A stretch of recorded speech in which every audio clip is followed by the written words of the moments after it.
Hello. അപ്പോൾ ഇന്ന് നമുക്ക് ഇൻസ്റ്റൻ്റ് ആയിട്ട് തയ്യാറാക്കിയെടുക്കാൻ പറ്റിയിട്ടുള്ള ഒരു ബ്രേക്ക്ഫാസ്റ്റിൻ്റെ റെസിപ്പി നോക്കിയാലോ. അപ്പം ഇതിന് വേണ്ടിയിട്ട് മാവ് അരച്ച് പുളിപ്പിക്കേണ്ട ആവശ്യമൊന്നുമില്ല. അപ്പോൾ ഉരുളക്കിഴങ്ങ് പുഴുങ്ങിയതും അല്പം റവയുണ്ടെങ്കിൽ നമുക്ക് വളരെ എളുപ്പത്തിൽ ഒരു വെറൈറ്റി ഊത്തപ്പം തയ്യാറാക്കിയെടുക്കാം. അപ്പോൾ ഇതിന് വേണ്ടിയിട്ട് ഞാനൊരു പാത്രത്തിലേക്ക് 1 കപ്പ് റവയാണ് ഇട്ടെടുത്തിട്ടുള്ളത്. അത് ഇട്ട് കൊടുക്കുക. 250 ml കപ്പിന് 1 കപ്പാണ് അത് ഇട്ട് കൊടുത്തിട്ടുണ്ട്. ഇനി 1/2 കപ്പ് നമുക്ക് തൈരാണ് വേണ്ടത്. അത് ഇതിലേക്ക് ചേർത്തി കൊടുക്കാം. പിന്നെ ഇതിലേക്ക് ആവശ്യത്തിനുള്ള ഉപ്പ് ചേർത്തിട്ടുണ്ട്. 1/2 ടീസ്പൂണോളം ഉപ്പ് ചേർത്തിട്ടുണ്ട്. ഇനി ഇതിലേക്ക് 1 കപ്പ് വെള്ളമാണ് കേട്ടോ ഒഴിച്ചു കൊടുക്കുന്നത്. അപ്പോൾ ഏത് കപ്പിലാണോ റവ അളന്നെടുത്ത് ആ കപ്പിൽ തന്നെ 1 കപ്പ് വെള്ളം ഒഴിച്ചു കൊടുക്കുക കേട്ടോ. എന്നിട്ട് ഇത് നല്ലവണ്ണം തന്നെ ഒന്ന് മിക്സ് ചെയ്ത് വെക്കാം. അപ്പോൾ നല്ലവണ്ണം മിക്സ് ചെയ്തിട്ട് നമ്മളിത് ഒരു 10 മിനിറ്റ് കേട്ടോ ഒന്ന് അടിച്ചു വെച്ചിട്ട് ഒന്ന് റെസ്റ്റ് ചെയ്യാൻ വെക്കാം. റവയ്ക്കൊന്ന് കുതിർന്ന് കിട്ടാൻ വേണ്ടിയിട്ടാണ്. അപ്പോൾ അത് റെസ്റ്റ് ചെയ്യാൻ വെക്കുന്ന സമയം കൊണ്ട് നമുക്ക് ഒരു പാനിൽ 2 ടീസ്പൂണ് വെളിച്ചെണ്ണ ഒഴിച്ചു കൊടുക്കാം. ഇനി ഇതിലേക്ക് 1/4 ടീസ്പൂണോളം കടുക് ഇട്ട് കൊടുക്കാം.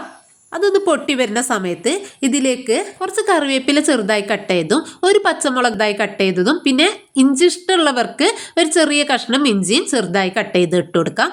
പിന്നെ ഇതിലേക്ക് ഞാൻ ഒരു മീഡിയം സൈസ് വലുപ്പത്തിലുള്ള ചെറിയൊരു സവാളയാണ് കേട്ടോ അത് ചെറുതായി കട്ട് ചെയ്തും പാടെ ഇട്ട് കൊടുത്തിട്ടുണ്ട്. എന്നിട്ട് ഇത് നമുക്കൊന്ന് ഇളക്കിയിട്ട് കൊടുക്കാം. ഇനി ഇതൊന്ന് സവാള ജസ്റ്റ് ഒന്ന് വാടി വന്നാൽ മതി കേട്ടോ. ആ പച്ചമുളകും ഇഞ്ചിൻ്റെ ഒക്കെ പിന്നെ സ്മെല്ലൊന്ന് മാറുന്ന വരെയൊക്കെ നമുക്കൊന്ന് ഇളക്കിയിട്ട് കൊടുക്കാം.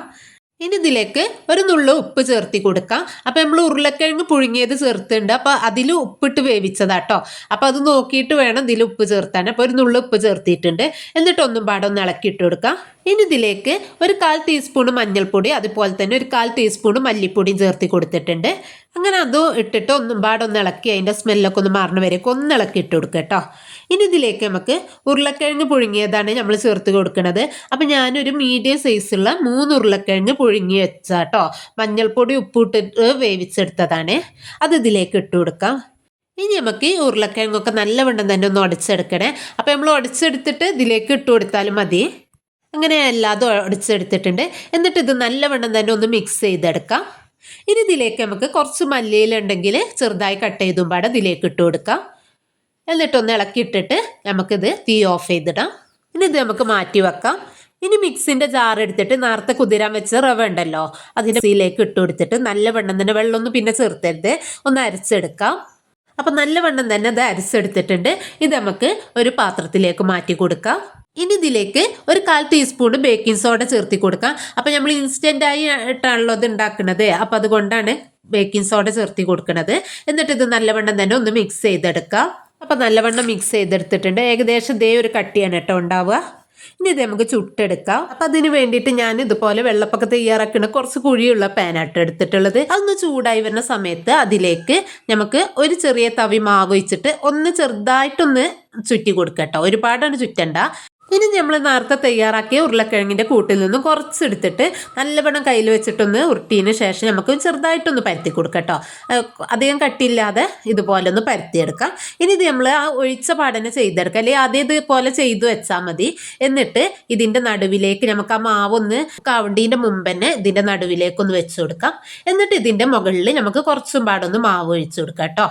അപ്പം അതിൻ്റെ മുകളിലും എല്ലാ വശത്തേക്കും ആ പിന്നെ ഉരുളക്കിഴങ്ങൊക്കെ ഒന്ന് കവറാകുന്ന രീതിയിൽ നമുക്കൊന്ന് ഒഴിച്ചു കൊടുക്കാം. ഒരുപാട് ഒഴിക്കണ്ട കേട്ടോ. കട്ടി കൂട്ടിയിട്ട് ഒഴിക്കൊന്നും വേണ്ട.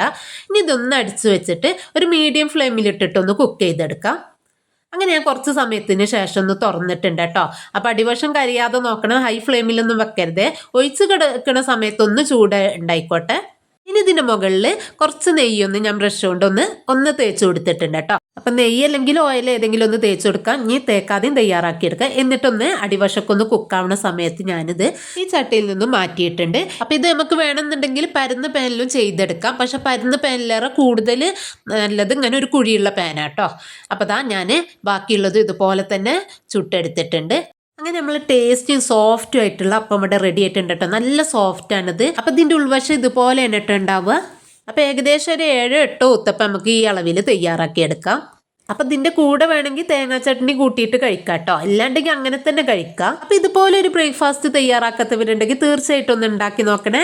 ഇന്നത്തെ വീഡിയോ എത്ര ഉള്ളൂ. അടുത്ത നല്ലൊരു വീഡിയോ ആയിട്ട് പിന്നെ വരാം.